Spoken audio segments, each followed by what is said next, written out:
Assalamualaikum warahmatullahi wabarakatuh. Perkenalkan, nama saya Akbar Ramadan dengan NIM 220301000292. Kelas R dengan mata kuliah Al-Islam I dan dosen pengampunya yaitu Dr. Andes Adimansah.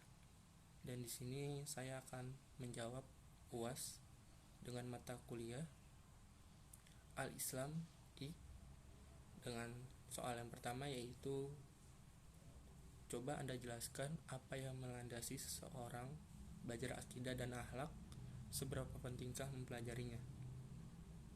Mungkin saya di sini akan menjawab terlebih dahulu apa yang menjadi landasan seorang belajar akidah dan akhlak. Mungkin menurut saya adalah tuntutan, yang dimana dahulu sejak kecil sudah dikasih pembelajaran tentang akidah dan akhlak, mulai dari saat kita sekolah maupun nanti selepas sekolah, saat kita di rumah dan sorenya belajar mengaji. Dan di situ kita diberitahu tentang pengetahuan agama Islam seperti apa, dan diajarkan tentang berperilaku yang baik seperti apa, mulai dari keluarga, guru, masyarakat, dan teman-teman. Mungkin baik dan tidaknya seorang, mungkin itu pilihan seorang tersebut untuk ke depan nantinya. Dan seberapa pentingkah pelajari tentang akidah dan akhlak? Mungkin menurut saya sangat penting, karena akidah sebagai landasan awal menuju kebaikan hidup, dan akidah berdasarkan pada ajaran Islam itu sendiri yang bersumber pada Al-Quran dan hadis. Oleh karena itu, menjadi seorang muslim berarti meyakini dan melaksanakan segala sesuatu yang telah diatur di dalam ajaran agama Islam. Dan untuk menghindari pemisahan antara akhlak dan ibadah, atau bila kita memakai istilah menghindari pemisahan agama dengan dunia, penanaman akhlak sejak dini pada anak akan membantunya dalam bersosialisasi dengan lingkungannya, baik dalam keluarga, sekolah, maupun masyarakat. Anak akan terbiasa berperilaku yang mencerminkan nilai-nilai agama untuk ke depan nantinya. Dan soal yang kedua, yaitu coba Anda jelaskan apa sumber akidah dan akhlak dan sebutkan ayatnya. Ada sumber akidah dan akhlak, yaitu Al-Quran dan hadis. Al-Quran adalah kitab suci umat Islam yang berisi firman Allah Subhanahu wa Ta'ala yang diturunkan kepada Nabi Muhammad SAW. Dan hadis adalah perkataan-perbuatan, ketetapan, dan persetujuan dari Muhammad yang dijadikan landasan syariat umat Islam. Dan untuk suratnya itu ada surat Al-Baqarah ayat 83 yang berbunyi, Wa iz akhazna mitsaqa bani Israila la ta'buduna ilallaha wa bil walidaini ihsana wa zil qurba wal yatama wal masakini wa qulu linnasi husna wa aqimus sholata wa atuz zakah summa tawallaitum illa qalilan minkum wa antum mu'ridun.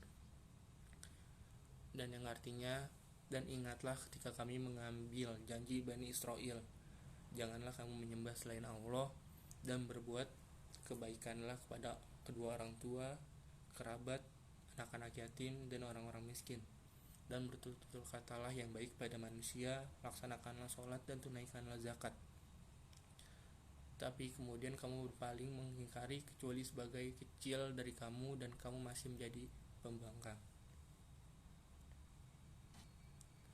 Dan soal ketiga, yaitu tuliskan apa saja yang perlu dipelajari dalam akhlak pribadi, keluarga, dan masyarakat.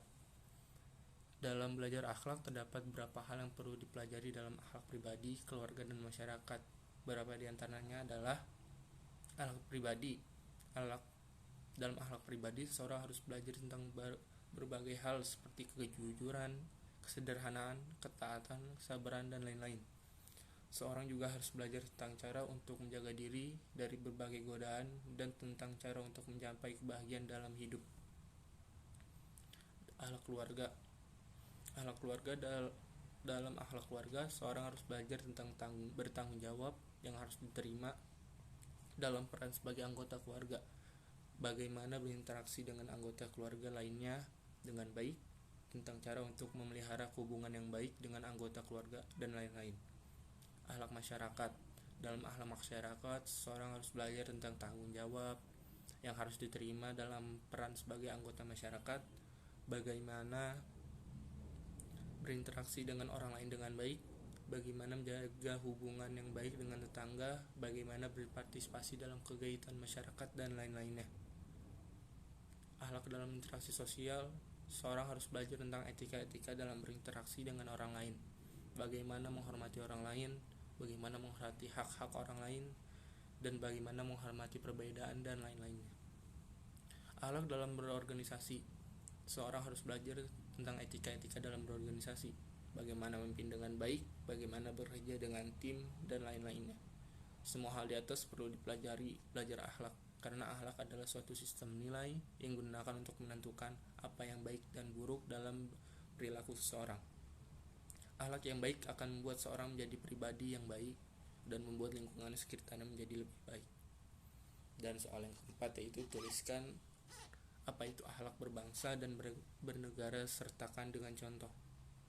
Akhlak dalam berbangsa perlu untuk didasari oleh kita agar kita dapat menjadi semakin sensitif terhadap persoalan yang terjadi pada bangsa dan negara kita.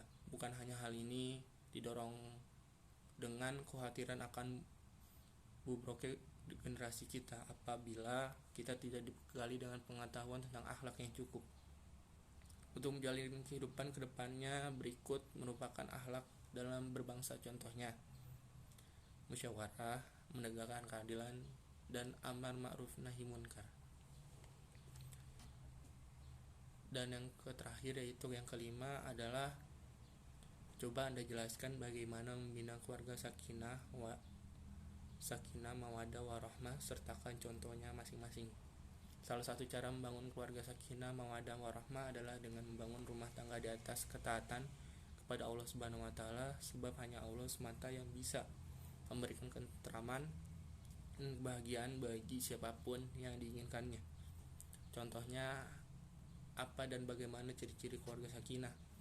Berdiri di atas keimanan yang kokoh, menunaikan misi ibadah dalam kehidupan, mentaati ajaran agama, saling mencintai dan menyayangi, saling menjaga dan menguatkan dalam kebaikan, saling memberikan yang terbaik untuk pasangan, dan musyawarah dalam menyelesaikan persoalan.